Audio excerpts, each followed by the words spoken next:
JTBC 뉴스룸을 진행하고 있는 손석희 사장의 폭행 의혹이 불거졌습니다.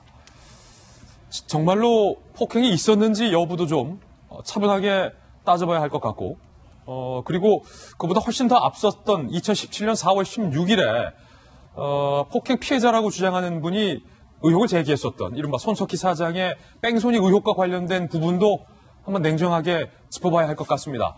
손석희 사장 측은 해당 의혹에 대해서 전면 부인하고 있습니다. 그러니까 이 게임은 진실게임 양상으로 흐르고 있습니다. 둘 중에 한 명이 거짓말을 이야기하고 있다는 겁니다. 먼저 손석희 사장과 폭행 피해자라고 주장하는 프리랜서 기자와의 음성이 고스란히 녹취된 녹취 음성 파일을 저희들이 입수를 했는데요. 폭행이 있었다라고 주장했던 그 당시 상황을 여러분 직접 한번 들어보시죠. 오른쪽 얼굴 2번, 오른쪽 어깨 1번 주먹으로 가격하셨죠? 아팠냐고 물어봤잖아. 선배님, 손석희 사장님. 아니, 선배님이라고 불러라. 인정하십니까? 인정 안 하십니까?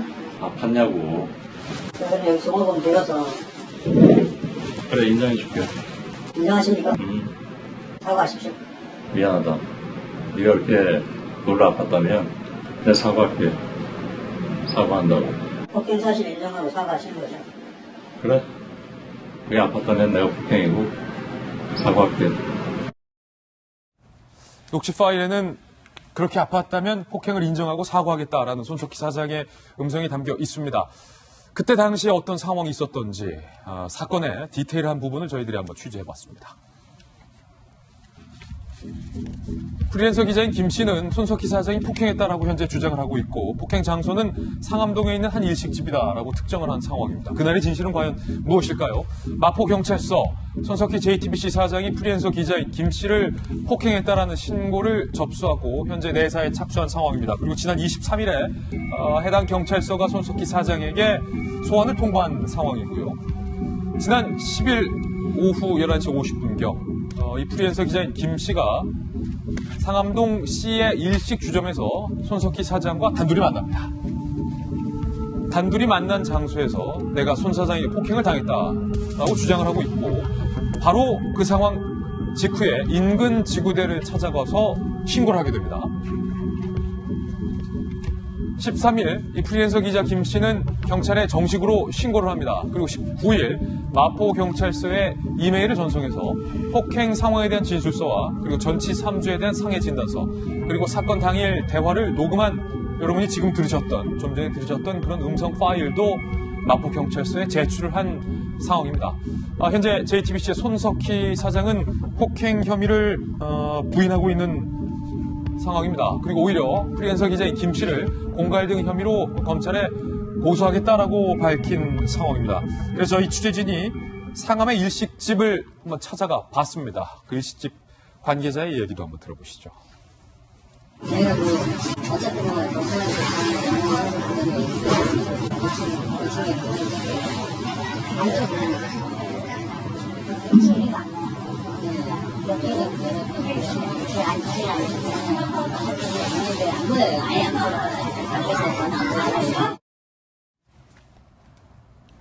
자, 김배우 박사님, 일단은 어제 하루 어떤 일들이 좀 경과됐는지, 어제 하루에 어떤 좀 상황의 변화들일까요? 그에 대해서 좀 한번 좀 설명을 좀 해주시죠. 그러니까 사건이 정말 좀 복잡한 것 같은데요. 일단은 일식집에서 만났던 사건에 대한 얘기를 쭉 하지 않았습니까? 그렇다면 손석희 사장과 이 프리랜서 기자는 어떤 관계인가부터 우리가 살펴볼 필요가 있는데요.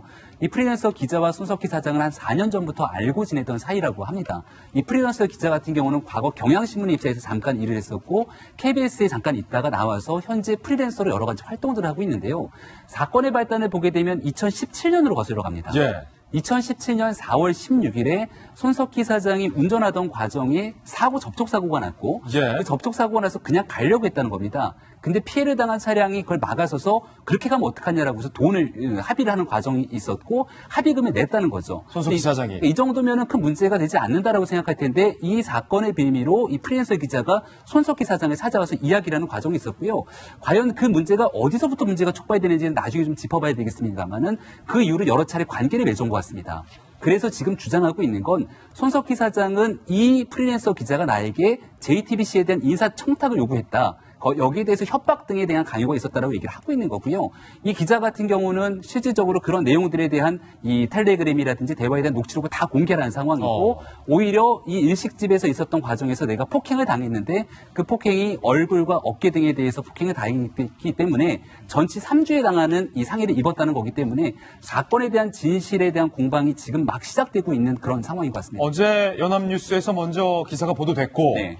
JTBC 측의 공식 해명이 나왔고 네. 그리고 이어서 어제 손석희 사장이 JTBC 뉴스룸의 서두에서 본인의 입장을 해명했는데 그 이후에 프리랜서 기자 김 씨가 텔레그램 대화와 녹취 파일을 맞대응해서 공개를 한 그런 상황인데요.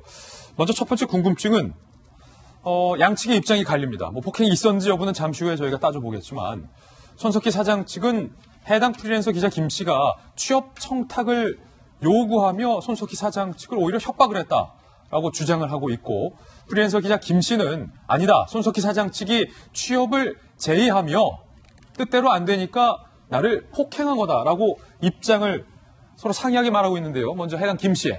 내가 뺑소니 의혹 사건 당시 그 옆에 누가 타 있었는지 동승자 의혹을 취재하자 손석희 사장이 나를 회유하려 했고 내가 그것을 거부하니까 격분해서 나를 폭행했다라고 주장을 하고 있습니다. 텔레그램의 대화 내용을 프리랜서 기자 김 씨가 어제 늦게 공개를 했습니다. 살펴보시죠. 이 텔레그램 대화 내용을 살펴보면 취업을 청탁하면서 김 씨가 손석희 사장을 협박한 것인지 아니면 손석희 사장이 프리랜서 기자 김 씨에게 취업을 제의로 회유를 한 것인지를 판단을 해봐야 될 것 같습니다. 워낙 양측의 입장이 지금 첨예하게 갈리고 있기 때문입니다. 내용을 좀 자세히 보시면 손석희 사장이 이렇게 이야기를 합니다. 2017년 9월 12일 이력서를 하나 받아뒀으면 합니다.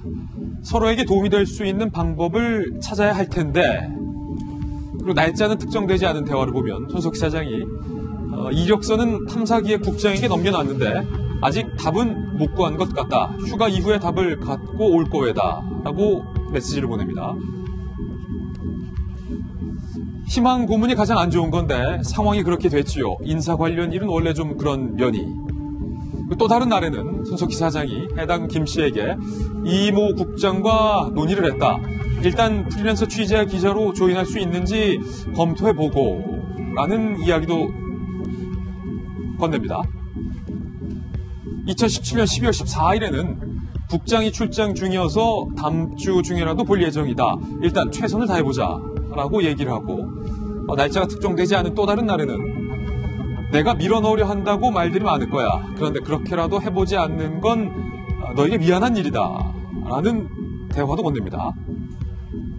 2017년 12월 19일 막히면 뚫든가 돌아가야 최대한 방법을 찾아볼 생각이다 라고 손석희 사장이 텔레그램 메시지를 건넸고요. 2017년 12월 20일에 의견서 하나만 보내주라. 내가 좀 생각하고 있는 게 있어서 그렇다 라고 또 메시지를 건넵니다.